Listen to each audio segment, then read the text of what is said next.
Almighty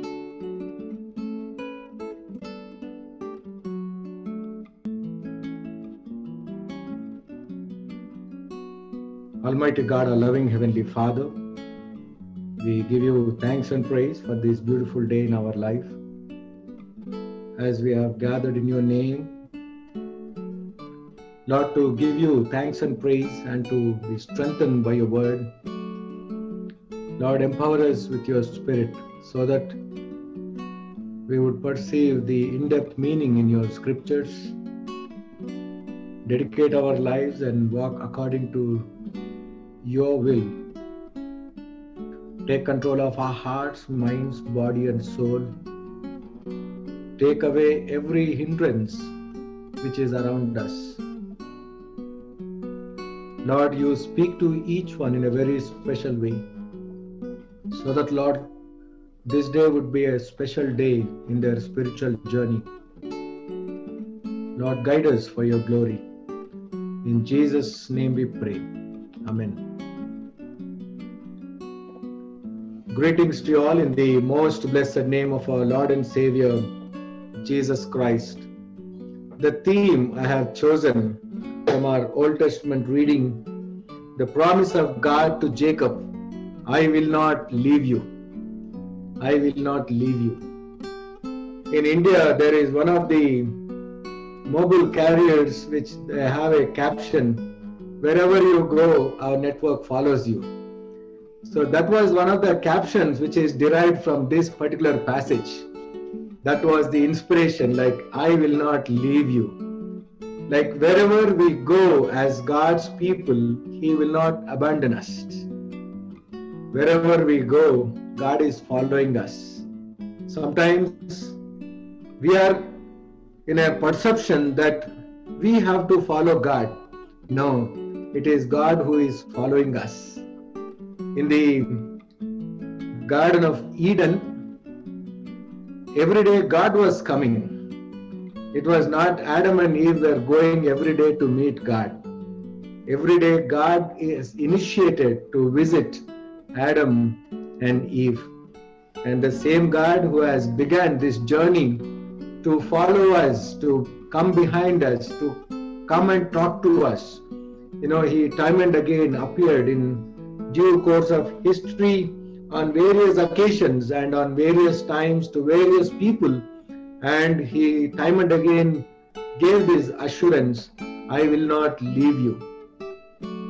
The journey of the patriarch Jacob is a mysterious journey, a journey of a bachelor boy, a journey which is started to an unknown future with an uncertainty of life.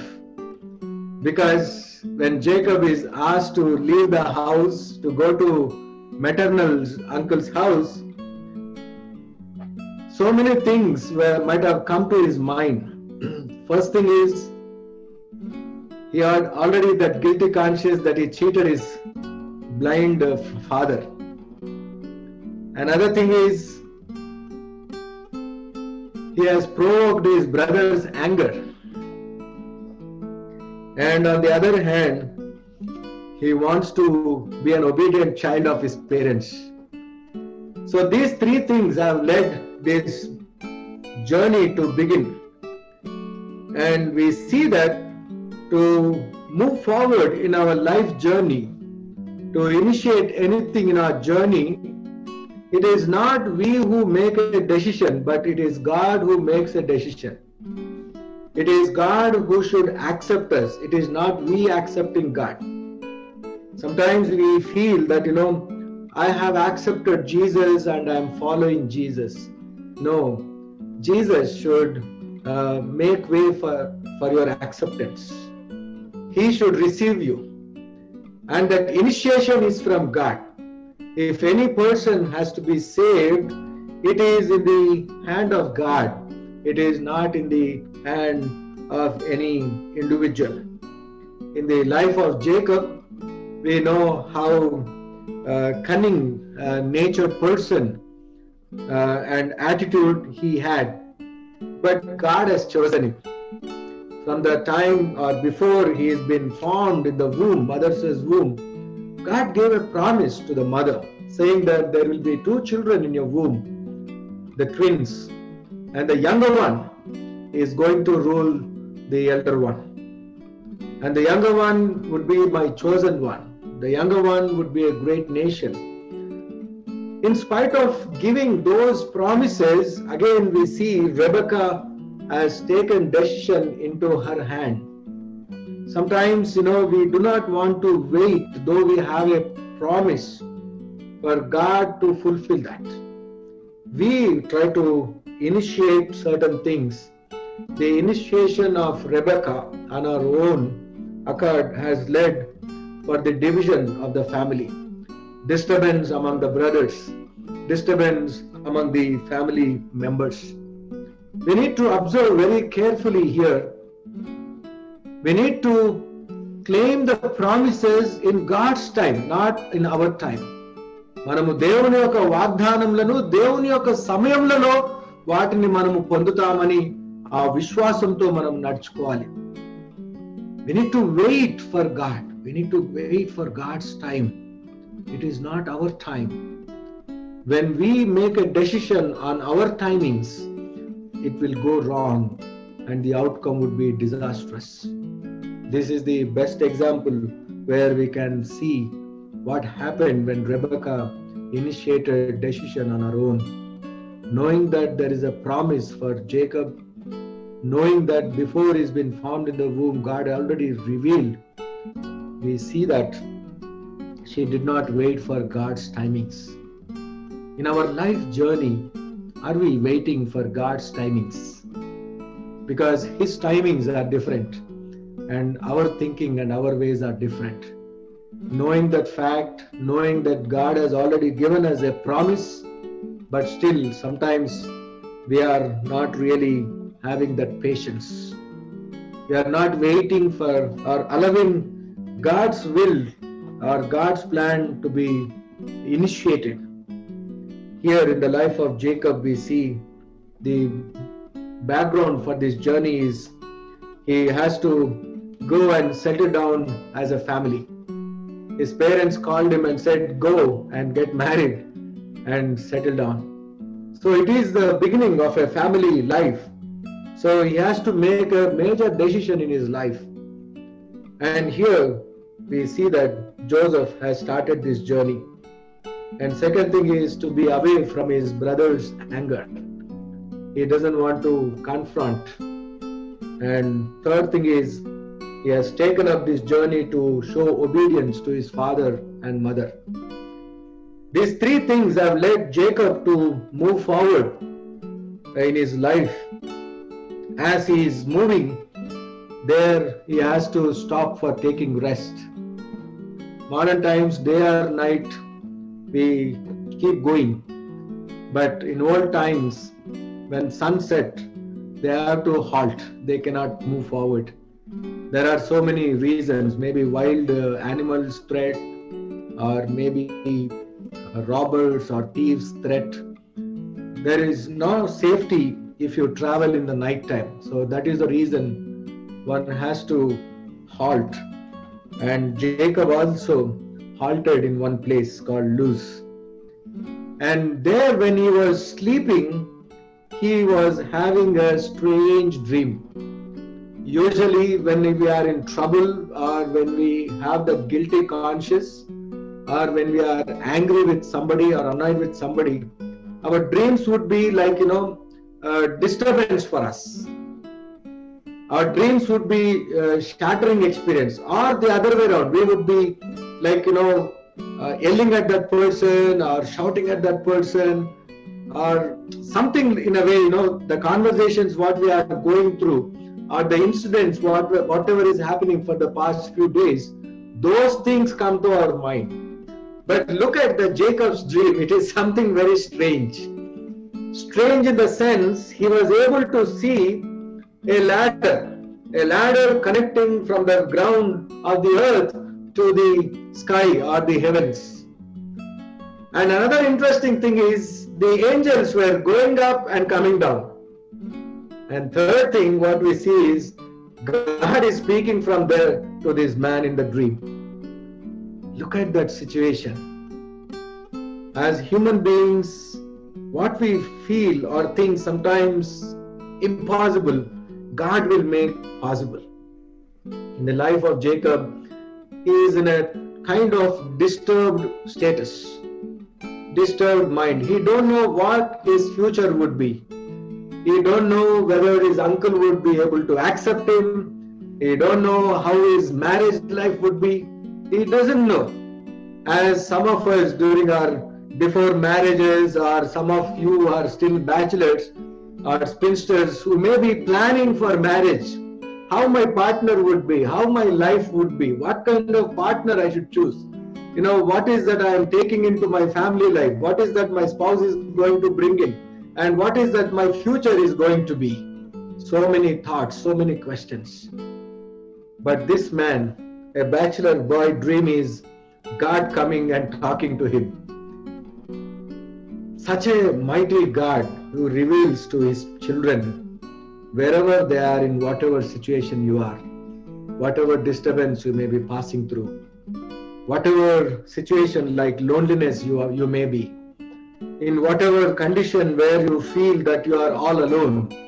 But God will not leave us. God will not abandon us. దేవుడు మనల్ని వదిలిపెట్టేవాడు కాదు. మనం ఏ స్థితిలో ఉన్నా, ఏ పరిస్థితుల్లో ఉన్నా, కుటుంబానికి తోబుట్టులకు దూరంగా జీవిస్తూ ఉన్నా, ఒంటరిగా ఉన్నా, మన మాటలు ఎవరు పట్టించుకునేవారు లేరు అని భావించి ఏకాంతంతో గడుపుతూ ఉన్నటువంటి సమయాల్లో, సందర్భాల్లో, నిట్టూర్పుతో నిస్పృహతో జీవిస్తూ ఉన్న సందర్భాల్లో దేవుడు తన ప్రత్యక్షతను మనకు అనుగ్రహిస్తాడు. ఎందుకు అంటే దేవుడు నిన్ను నన్ను ఎంతగానో ప్రేమిస్తూ ఉన్నాడు. God loves us so much that he will not leave us. In whatever place you are, whatever situation you are, he will not leave us. And here we see the voice of the Lord is giving fivefold assurance. You may turn your Bibles to Genesis chapter 28, the verses what we have heard, reading from verses 10 to 19. ఆదికాండం 28వ అధ్యాయం 10వ వచనం నుంచి 19వ వచనం వరకు మనం గమనిద్దాం. I will bless you with this land, your descendants will be in this land. Look at the promise. Where Jacob might have felt everything is coming to an end, or he do not know what his future is going to be. To such a man, a great hope beyond imagination, beyond perception. In Telugu they say కలలు కనడానికి కూడా కొంచెం అంత ఉండాలి అంటారు. Even to dream dreams, there should be some limit. But look at the dream of Jacob.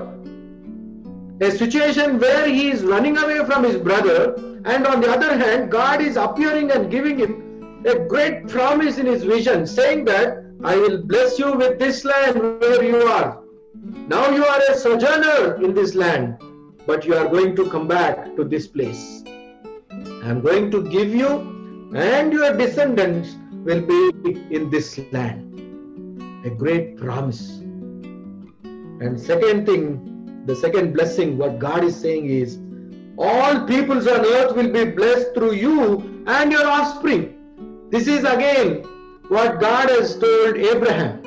అబ్రహాముకి ఇచ్చినటువంటి వాగ్దానాన్ని ఇక్కడ తిరిగి యాకోబుకు దేవుడు ఇస్తూ ఉన్నాడు. తాతతో మాట్లాడినటువంటి దేవుడు మనుమడితో ఇక్కడ మాట్లాడుతూ ఉన్నాడు. ఏమని మాట్లాడుతున్నాడు? ఇదిగో నీ రానున్నటువంటి తరాలన్నీ కూడా నీ యందు ఆశీర్వదించబడతాయి. నీ రానున్నటువంటి తరాల ద్వారా అనేకులు ఆశీర్వదించబడతారు. Your descendants would be a source of blessing to this earth. You would be a source of blessing to many. Look at the ways how God works in our lives. The dream of Jacob, we know it has come to a reality. And the third assurance what God is giving is, I will watch over you. నేను నిన్ను కాపాడుతాను. I will protect you. That is the assurance. Protection. The source of protection to our physical bodies and to our souls is only possible from God. Who can protect you? You may have a lot of ammunition and keep a lot of security around you. Is there a 100% guarantee about your life? No guarantee. No one can give guarantee. Only they can initiate and make sure that no harm knowingly will come. But any harm unknowingly, if it attacks you, what would be your reaction? You cannot do anything. But that protection, I will watch over you. Even King Solomon also in Psalm 127 and 28 we see, he claims great promises from God. Unless the Lord watches over the city, the watchmen stand guard in vain. Yehova పట్టణమును కాపాడని ఎడల దాని కావలి కాయువారు మేల్కొని ఉండుట వ్యర్థమే. మన జీవితంలో దేవుని యొక్క కాపుదల, దేవుని యొక్క భద్రత లేనట్లయితే అది వ్యర్థమే. నేను ఎన్ని సీక్రెట్ కెమెరాలు పెట్టుకున్నా ఏం ప్రయోజనం? ఎన్ని సీక్రెట్ లాకర్స్ లో పెట్టి ప్రత్యేకమైన లాకింగ్ ఫెసిలిటీస్ లో పెట్టుకున్న ప్రయోజనం ఏంటి? There is no guarantee. In earlier times, at least the treasures were available to the future descendants. But modern days, treasures are in air, in the cloud. No one can claim them. No one can use your wealth in future. It cannot be used anywhere. If you don't leave the legacy of your password to your coming descendants, that is the end of it. At least in our ancestral time, they used to dig and keep in the houses the wealth, the metals, yellow metals or silver or whatever it is, or money under the pillow or bed covers. But now we are keeping everything in the cloud with one small passcode, a complicated passcode we create. We are so clever enough that no one can really predict our passwords, isn't it? Every day we are being taught, time and again reminded, change your passcode, change your passcode. They are changing in such a way that if you go away, it will not be of any use to anyone. It will be only hanging in the air. That is the status of the modern world. But even whatever situation you are and whatever difficulty you are passing through, your protection is only from God. You may be fenced by a lot of protection around you, but if Lord is not watching you, if God is not keeping a watch over you, your efforts will be in vain. యెహోవా పట్టణమును కాపాడని ఎడల దాని కావలి కాయువారు మేల్కొని ఉండుట వ్యర్థమే. The fourth one, what God is saying is, I will bring you back to this land. I will bring you back. God is not saying, okay, you keep moving from one place to the other. No, you will come back. You will come back. As I have told you in the beginning, that I will bless you and your descendants will be in this land. He is not only giving a future hope, but also hope for the present. God is saying to Jacob that, in your lifetime you are going to be back to this particular place. Wherever you may be going, I will be with you, but I will also fulfill this word that I will bring you back. That is restoration. God is the only source of restoration. We need to always bear in mind. Sometimes we think that it is because of my ability that I am able to achieve everything in my life. No. One small incident will make the whole world ups and down, like the coronavirus. No one ever thought this situation that we will face in 2020. No satellite predicted, no science and technology gave warning, nothing. It changed the whole dynamism of the whole globe. The thinking is changing now. Human beings are transiting into a new ways of living. People are moving forward to new ways of teaching and learning. A new world. We are in the transitory period towards a new world now. New methodology, new thinking. because the old patterns are becoming redundant. They are of no use now. Now we are switching on to new trends. We are thinking of innovative ways to avoid people, to avoid contact, and then on the other hand to equip ourselves. You know, if God wants to change anything, it doesn't take long time. Sometimes we feel His coming is so delayed, it is too long or far away. No, you and I don't know. We only have clues. No one knows the times when He is going to come. But restoration is for sure. It is only in His hands. He can only forgive your sins. He can only bring you back to your life. Here, Jacob is not been asked any questions in his dream. Hey Jacob, where are you running away? Why did you cheat your father? Why did you cheat your brother? I told you, right, in spite of telling also, why are you not listening to me? If I were there, I would have asked these questions to Jacob. Why are you not waiting for the Lord? But look at the Lord's heart. It's such a big heart, such a compassionate heart. He is not looking into his past and finding fault about his decisions. He is not looking at what Jacob is doing right now.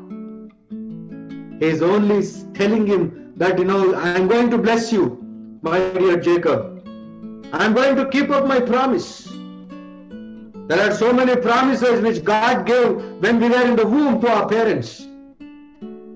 Our parents have prayed so much about our coming into the world. They sought the prayer of the church and the community members, relatives. So many people prayed, and we are the answer of their prayers. Our parents have dedicated us to God. We have been consecrated in the church. We have been baptized in the presence of the body of Christ. God has called us with a purpose. God has a plan in yours and my life. Are we really looking to God? What are our dreams about? What are we dreaming about? Are we giving way in our brain that any way that God can come and appear to us and speak to us in our dreams? What are our dreams today? What are we aspiring for? Is there a room for God in our dreams? Are we really giving space, at least in our sleep? We don't have time when we are awake for God. At least in sleep, do you give time to God? In the sleep, if your mind is really empty, God will come. If your mind is filled with about planning and scheming about the worldly affairs, you don't have time to have dream about from God. Here, Jacob is a plain-hearted man. He wholeheartedly was following God. And in the fifth promise, what God is speaking to Jacob is, I will not leave you. I will not leave you because I have chosen you. I will not leave you, my dear brother and sister. I will not leave you, my dear child. This is a powerful promise. Jacob had experienced this. And this is written for our edification, to understand the love of God towards us. We are running on our life journey for several reasons. We don't have time, but still God is coming behind us. We never had time to go and walk into the church campus. Now God is coming into our homes. What a privilege it is. Are we still available to God, or are we still running away? That is a tendency of the human beings, to run away. This is the tribe nature. The tribal people, they cannot confine to one particular place. If something goes wrong, if something is unfavorable, immediately they pack up their tents and take all the kids and everything and they move to another place, saying that this place is no good. They say this place is something bad or existence of some evil spirits. Our God spirit is not happier, therefore we are running away, moving from one place to the other. We are wanderers in our faith journey. We are wandering, moving from one corner to the other corner, running away from God. But wherever you go, God is coming to us. He is speaking to us. He is knocking our hearts. There is no place on earth where you can hide, as how David says, Lord, if I take wings and fly high, you are there. If I go deep down into the river or sea's bed, your presence is there. If I go far east, you are there. If I go far west, you are there. Where can I go, Lord? Where can I go? I cannot go anywhere. That was the submission of King David. Imagine a king, a mighty man, a warrior, a powerful person of his time. He surrendered his life to God. Compared to David, what are we? We are nothing, minute beings, ordinary human beings. Though ordinary we are, God is loving us so much. He loves us so much. He is behind us. He is after us. He is coming after. Wherever you go, whatever decisions you made, whatever wrong choices so far you have made, He is forgiving you. He is not pointing at your past. నీ గతాన్ని చూసి నిన్ను నిందించడానికి దేవుడు నీ వద్దకు రావడం లేదు. నా ప్రియమైన సహోదరి సహోదరుడా, నీ భవిష్యత్తును ఉద్దేశించి నీకు ఒక మంచి భవిష్యత్తుని ఇవ్వాలని, నిన్ను దేవుని కుటుంబంగా స్థిరపరచాలని, నీ ద్వారా దేవుని యొక్క రక్షణ సువార్తమానం ఇతరులకు అందించబడాలని, నీ ద్వారా అనేకులు ఆత్మీయమైనటువంటి దీవెనలు పొందాలని దేవుడు ఈ ప్రాంతంలో, ఈ స్థలంలో, ఈ పట్టణంలో నిన్ను స్థిరపరచాలని దేవుడు ప్రణాళికతో నిన్ను ఆహ్వానిస్తూ ఉన్నాడు. నీవు దేవుని మాటను వింటున్నావా? దేవుని వాగ్దానాన్ని గైకొంటున్నావా? దేవుని యొక్క మాటకు విధేయత చూపడానికి సిద్ధంగా ఉన్నావా లేదా అని నిన్ను నువ్వు ప్రశ్నించుకోవాలి. The response from Jacob is so amazing, so amazing. What did he say? He woke up and said, "This is the place of God. Where I slept in this unknown land on this stone. This is the place of God, nothing else. This is the place of God." ఇది దేవుని యొక్క గవిని. ఇది పరలోకమునకు ఆహ్వానించేటటువంటి ద్వారం. This is the gate to heaven. What did he keep for his pillow? A stone. Look at the situation. Usually if we are keeping head on our stone, we won't get sleep today. But he had a nice sleep. Look at that. And in that sleep, he was not struggling to sleep. He had a good sleep. And in that good sleep, God appeared to him. No matter whatever he was passing through, at the end of the day, he surrendered completely to God. And that is where God appeared to him. At the sunset, if you have anything against anyone, go and have reconciliation. You go to bed and sleep with peace. These are the words of Jesus Christ, not my words. At the end of the day, from sunrise to sunset, if you have anything, you better go and seek forgiveness. Then come back and take rest. You do not know tomorrow may be in your hand or not. You may not have opportunity to come back and seek forgiveness from your brothers and sisters. If you don't forgive your brother and sister, your sins will not be forgiven. There is a logic connected to that. That is the reason by end of the day, seek forgiveness. You sleep in peace. Jacob might have done that. He surrendered everything to God. Even when he is resting on stone, he was able to sleep. Can we sleep? Personally, I can't sleep if my pillow is not there. I want my pillow wherever I go. And look at Jacob. He is sleeping in the midst of some transitory place, unknown land. And that is land is Luz. Interestingly, this was the place where Abraham pitched his tent. In book of Genesis chapter 12 verse 8 it says, the city called as Luz, the same place Abraham pitched his tent and built an altar to the Lord. Jacob did not know that this was his grandfather's place where he halted. And now he was able to wake up early in the morning. What did he do? He built an altar for the Lord. He said, no, this is the place of God. This is the place where one can experience God's presence. This is the place where God will reveal. And this is the place where one can experience God. That is the reason he built an altar.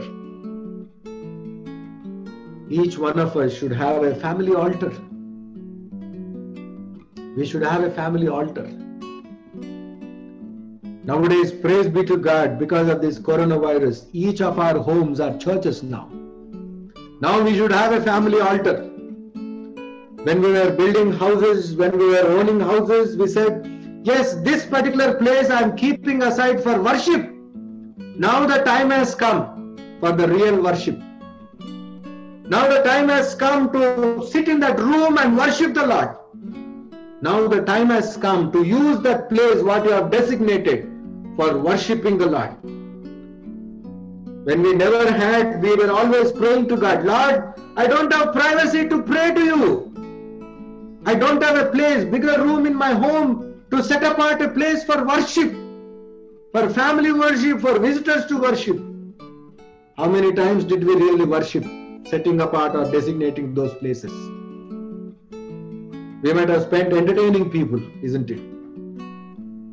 We might have spent that space only to entertain ourselves. But for namesake, we say, oh, this is for God. Pastor, we are setting apart this place, dedicating this room only for prayer. How many times did we pray? But God is giving us that opportunity now. For the last 3 or 4 months, He did not say, yes, come to my sanctuary. No. You be in your house. Make your house a sanctuary. Make your home an altar for me. Make your house, because I will not leave you. I am going to be with you. I am going to bless you in this place. You are going to settle down in this place. Your future generations are going to be a blessing to the city and to the state. Wherever you are, God is blessing you, my dear brother and sister. Here we see Jacob is able to experience the intervention of God, and he submitted his heart to God. The moment he recognized the presence of God, he set apart an altar for the Lord. He designated that place of God as a place of hope to bring him back.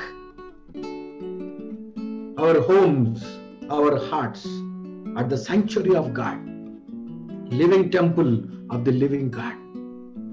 These are the places where God is giving us to renew us, to restore us. This is a place where God will give us rest.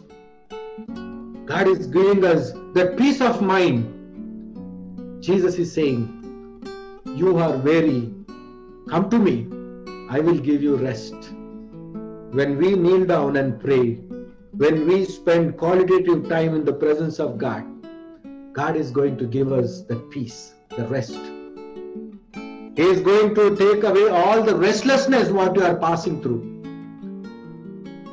If we are passing through some kind of restlessness, we make whole family restless. That is the human nature. I know my friend's father.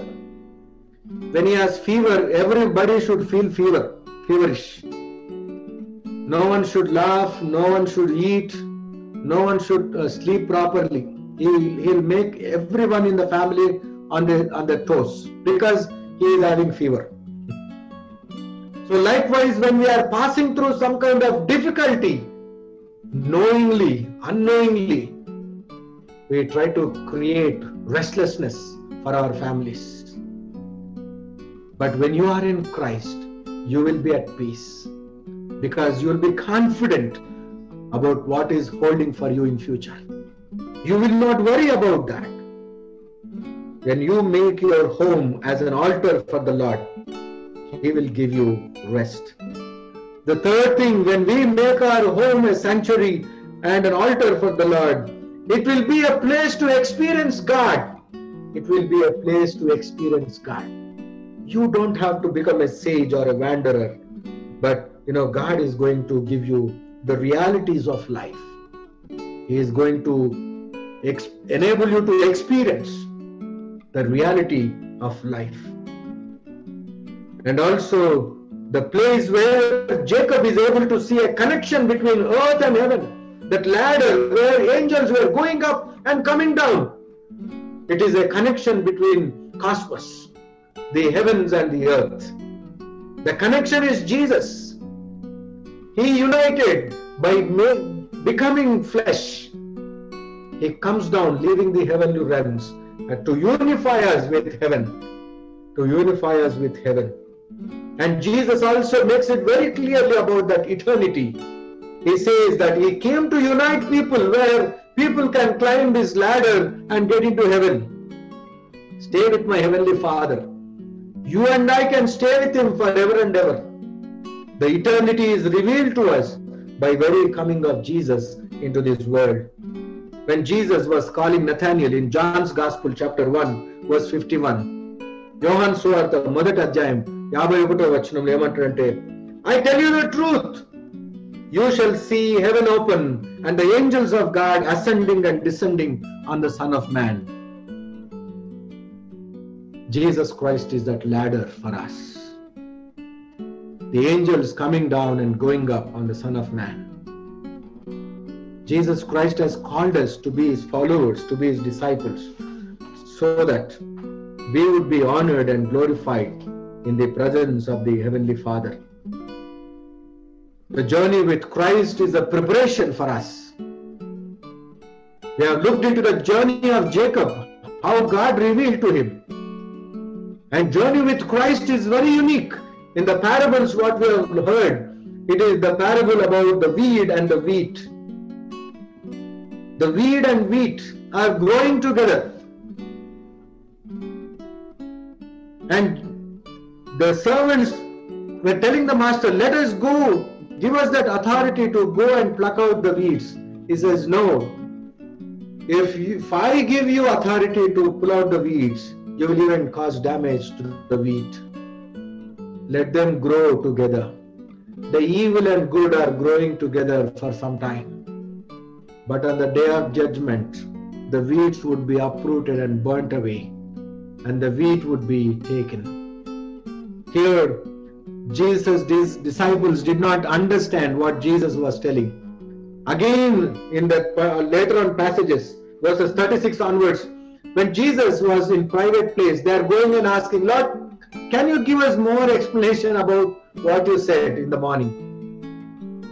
Can you be a little bit clear what you meant?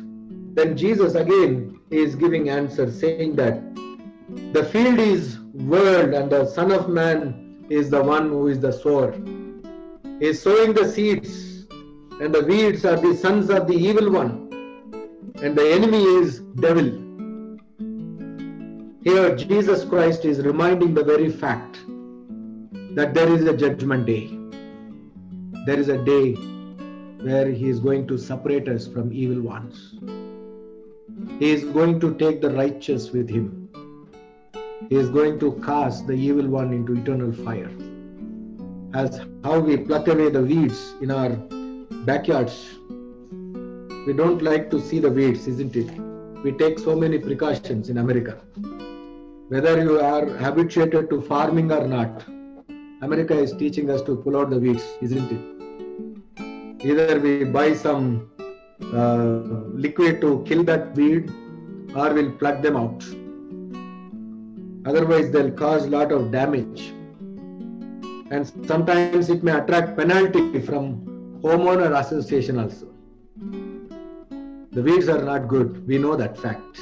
God is teaching us in many ways. Weed is not a good thing. It's going to cause loss or damage. And likewise, the evil one, evil thing is not a good thing. Temporarily it may grow. No one is sowing seed. No one is pouring water. But still it is growing. Don't get carried away comparing your life with the evil ones. Evil also flourish. The righteous also will flourish. But at the end, on the day of judgment, you are accountable for your life. In what way were you growing? In what way were you really been blessing? Were you causing damage to the land, to the master, or were you really helpful to the master? In what way were you helpful? Jesus will not leave us as orphans. In John 14, verse 18, He gives us a great promise. I will not leave you as orphans. I will come to you. The Lord who appeared to Jacob and gives the assurance that I will not leave you, the same Lord is coming into our midst and gives us that assurance. I will not leave you as orphans. I will not leave you. A great promise. The time has come to worship Him in spirit and in truth. The time has come. Some people may claim that Jerusalem is a place. Some people may say Samaria is a place. I tell you the truth, O mother, one day will come. You will worship me in spirit and in truth. Today is our turn to worship Him in spirit and in truth, staying where we are. Because He did not leave us during this pandemic. He did not left us as orphans. He did not leave us or abandon us because of our iniquities. He is giving us that strength to overcome. Because in Romans chapter 8 verse 13, St. Paul is writing to the church in Rome saying that if you live according to the sinful nature, you will die. But if by the Spirit you put to death the misdeeds of the body, you will live. That means you mend your body, you mend your flesh. You control your body. Have control on your body.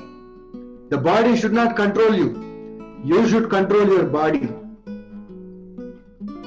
It is not only to appear in a good shape. We go to gym, why? To put it in shape, isn't it? To control. Likewise, the desires of the flesh also need to be put in control. You need to control. For that, you need spiritual exercise. As how we are putting in control our body with the physical exercises. Likewise, with the spiritual exercise, you need to control the attitude of your body. Because of those who are led by the Spirit of God are sons of God. We are children of God. God has chosen you and me. God has a plan and purpose. As how Moses was giving an assurance to Joshua in Deuteronomy 31:6. Be strong and courageous. Do not be afraid or terrified because of the people around you. For the Lord your God goes with you. He will never leave you or forsake you. This is a promise that we have with God. This is a promise that we have in God, provided we focus on Him. We seek His kingdom and its righteousness. In Hebrews chapter 13, verse 5, the letter to the early church. Keep your lives free from the love of money and be content with what you have. Be content with what you have. Because God has said, never will I leave you, never will I forsake you. When we are in despair, loneliness, tired in life, it is our God who appears. In our loneliness, in our failures, our families may abandon us, our friends may abandon us, our relatives may disown us, but we have a God who owns us because He has paid a price for us. He loves us so much that you are precious to Him. He wants you to be with Him in heaven. He wants you to be safe in the arms of Jesus. He wants you and me to have a blessed journey so that we would continue to claim this promise that I will not leave you. Let us dedicate our life. Let us submit ourselves and engage ourselves, showing obedience to His commands.